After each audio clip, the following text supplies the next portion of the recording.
What's going on, guys? B. Scott, I'm here with GOD. And on today's show, we got your divisional round of the NFL playoffs. We're going to go through every single matchup. 8 teams left, and we're going to give you our picks and our predictions based on the games. Yeah, 8 teams left, and on the NFC side, you're looking at a couple of teams looking for a lot of redemption. You look at, the last 2 losers in the Super Bowl for the NFC, the LA Rams and the San Francisco 49ers, and a Green Bay Packers team that lost to Tampa last year. All trying to upset the world champs. And if you look on the other side, AFC, 3 teams still in. All of them have beaten Kansas City. So, with that being said, we got the winner and the picks for you right here. Hopefully, we'll see. Stay tuned. First for downs, you already know.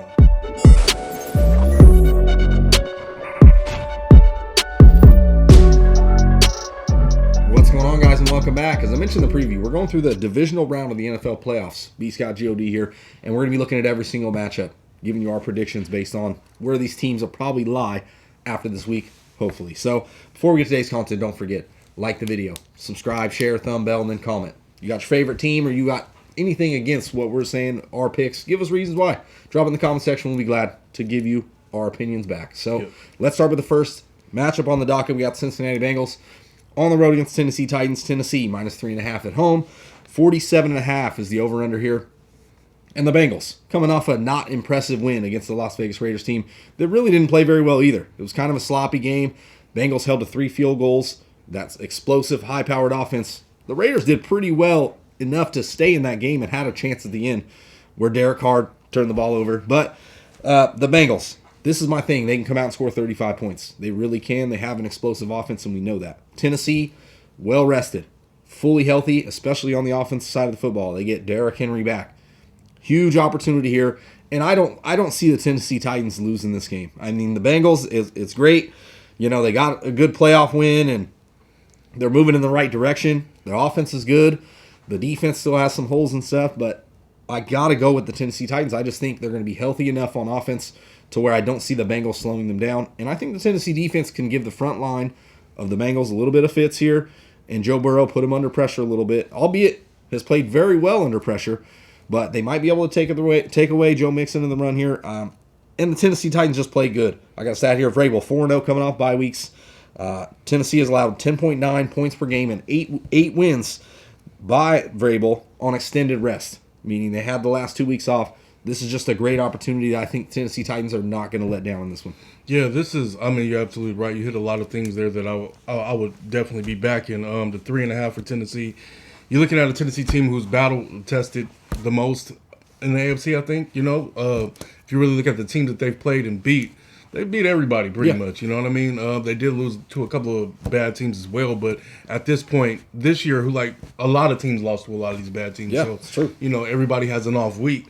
But I'm looking at Cincinnati. They've, if any team other than the San Francisco 49ers has, a tremendous type of momentum, they do. I mean, they won a playoff game for the first time in 30 years. I mean, but are they going to back-to-back? I'm not necessarily sure that can happen, especially against this Tennessee team who drive the ball pretty good, especially with Derrick Henry. Yeah, absolutely. Even when they don't do it with Derrick Henry. I mean, Deontay Foreman, these guys, they've been able to successfully run the ball. And you look at, Cincinnati stopping teams that are very efficient running the football. They're 1-6 against good running football teams. So I think this is where it stops. You know what I'm saying? Both of these teams typically come out and start slow. We've seen it with Cincinnati in a ton of games, and I think that that they just don't have that thing to really get them over the hump in the first half. I'm not really sure. Like you said, I think Tennessee might be able to take away Joe Mixon in his running game. So I mean, what are we going to see? All performance from Burrow to Chase in the playoffs? I just don't see that happening. You know what I mean? So I don't know about the total or the line. I'm a back Tennessee 3.5, and I think they win this game. Yeah, I think I'm on. Like I said, I'm right there with you. I think Tennessee just has a lot of upside. And look, I didn't necessarily love Tennessee being the number 1 seed. Why? Because I really think their team, especially throughout the season with all the injuries and everything they had, were mediocre at best. They're pretty lucky to be the number 1 seed. I really do think so. But they were well coached. They won a lot of close games. Yeah, they really remind me of the Niners, to be honest. I feel like if the Niners in the AFC, they'll probably be going to the Super Bowl right now. But it's not going to happen. Okay. But so we're both on Tennessee, though. I really think they're going to be able to beat the Bengals. Yeah, Tennessee 6-3 at home against the spread. Just to let you know, winning by average of 6 points. But on the other side of this, Cincinnati was 6-2 on the season as the away team. So anything could happen, but I guess we're going Tennessee. Yes, like I said, I think Cincinnati. If they come out and score 35 points, I wouldn't be surprised. Yeah. But on to the next matchup, we got San Francisco 49ers on the road against the Green Bay Packers. Green Bay minus 5.5. The over/under is 47 here. And look, it's a cold weather game. I think over 47 is a no-brainer here. San Francisco's always pushed these games over. They can score points. They just can. And we know what Green Bay can do.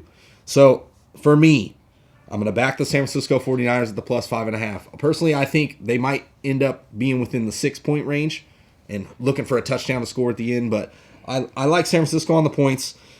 I think Green Bay wins the game, and I wouldn't be surprised if Green Bay covers. But I'm going to back the San Francisco 49ers. They've played well, especially on the road. Nick Bosa will be playing the game. Cleared concussion protocol. They're ready to play. And the Green Bay Packers, they had 1 week off. I don't think they're necessarily one and done. So, I think Green Bay wins this game, honestly, at the very end. But I think the 49ers are going to be able to get it in the points. I mean, look, you're looking at the 49ers on the road. They've played and won 7 of the last 9 games have been on the road. Yeah. Coming into this one hot, 3 in a row, obviously. On the road, though, they've been 6-4 against the spread with a margin of victory of 6 points. And you talking about they're going to go to Lambeau Field and win this game and win this in a close game. Where at home, the Packers are 7-1 against the spread, winning by average a margin of victory of 14 points. You know what I'm saying? I like the 5.5 for Green Bay. Here's the problem with them sticking around. It's going to completely depend on Jimmy Garoppolo.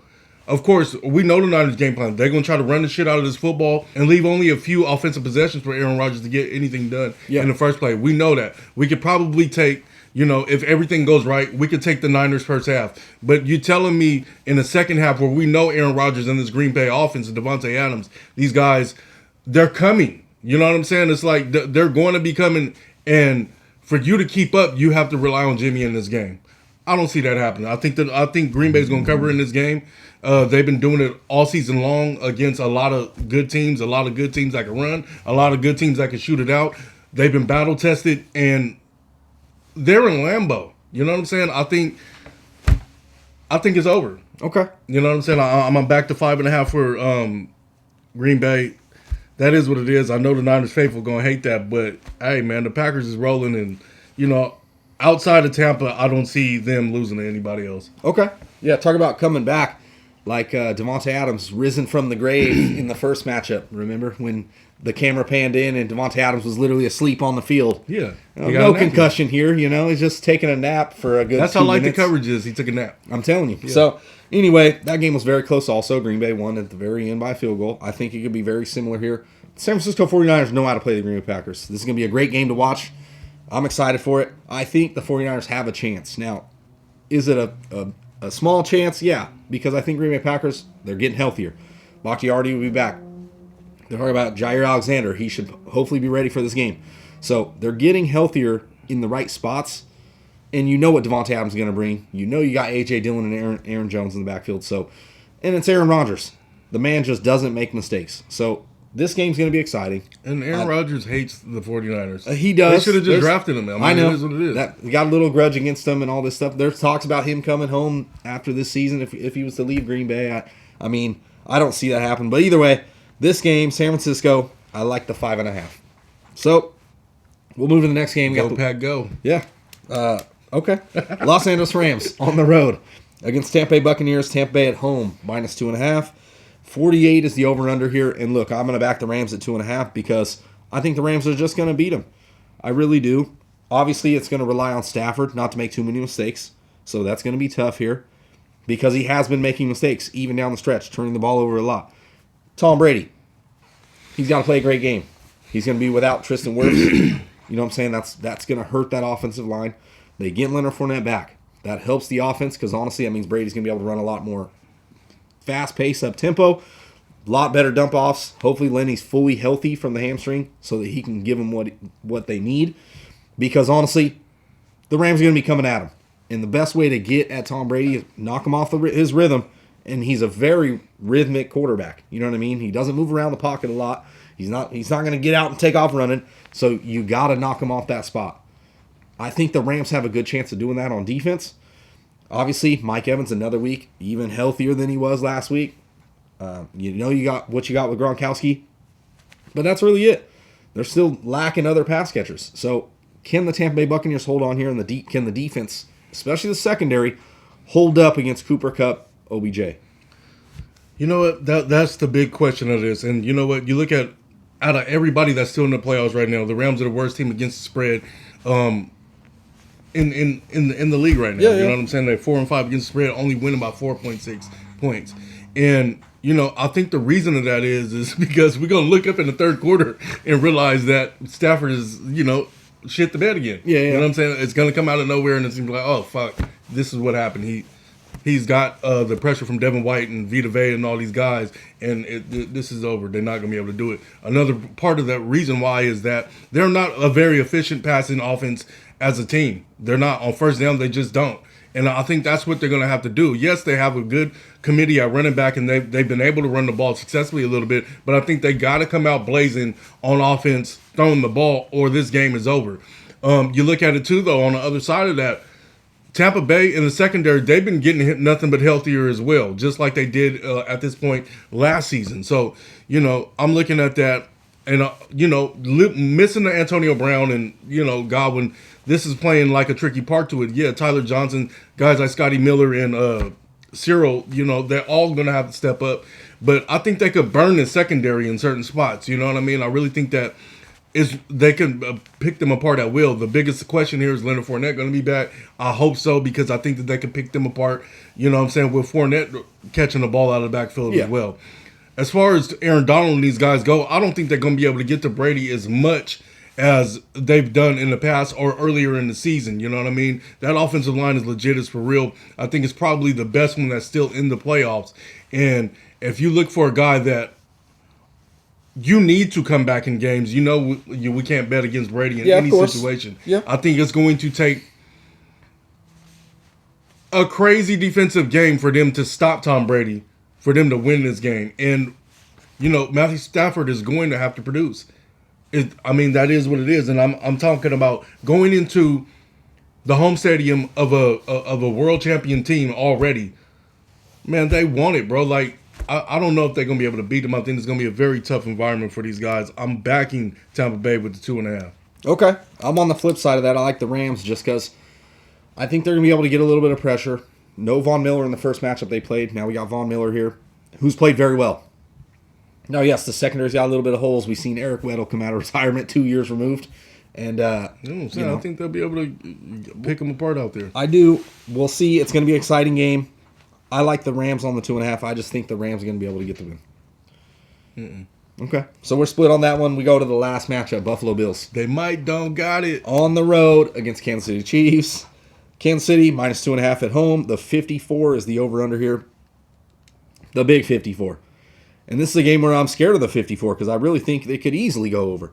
But it could be under. And we saw in the first matchup, I want to say this first matchup, I think the over-under was 56, was it not? No, something like that. It was probably around the same. It was 54 to 56. I think that was the number. It might have been. Still went over. It went 58, 38 to 20. Yeah. It went over. The Bills were putting it on them though. Yeah. So for me, I got to take the Buffalo Bills. They're my Super Bowl pick early on, and I like them this week. I think they can beat the Kansas City Chiefs in Kansas City. I really do. Josh Allen's played very well. You've seen both these quarterbacks. Both have 5 touchdowns each last week. Mm-hmm. Playing at the highest of levels, and I feel more comfortable backing a Buffalo defense that's had a lot fewer letdowns than a Kansas City defense that has let down, especially against elite opponents. We've seen them down the stretch play great football, don't get me wrong. But what do they do well? Blitz quarterbacks play great man-to-man coverage, and that didn't work out against the Bengals. You've seen what Jamar Chase did. So I don't think you can do this against the Buffalo Bills and Josh Allen all that much, considering we know what Josh Allen does under blitz pressure. Just destroys teams. That's what he's done in the past, and I think he has the potential to do it here. If anything, they're going to play a lot of probably cover and see what they can do to keep Josh Allen contained. So for me, that's the best way that Kansas City's got a shot. But I got to back Buffalo Bills here. Yeah, you talking about Brian Dable and all these guys. They just coming to the party. This is Andy Reid's party in the playoffs. You know what I mean? We're not talking about a regular season game where maybe we was off a little bit. Maybe the defense wasn't completely calibrated where we wanted to be. Obviously, we made adjustments exactly after that game.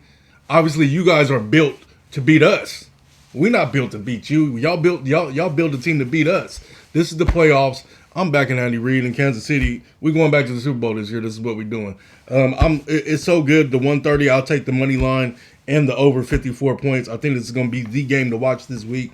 Yeah, Buffalo does have a chance. They're always going to have a fighting chance. But, this is Kansas City, and this is $500 million.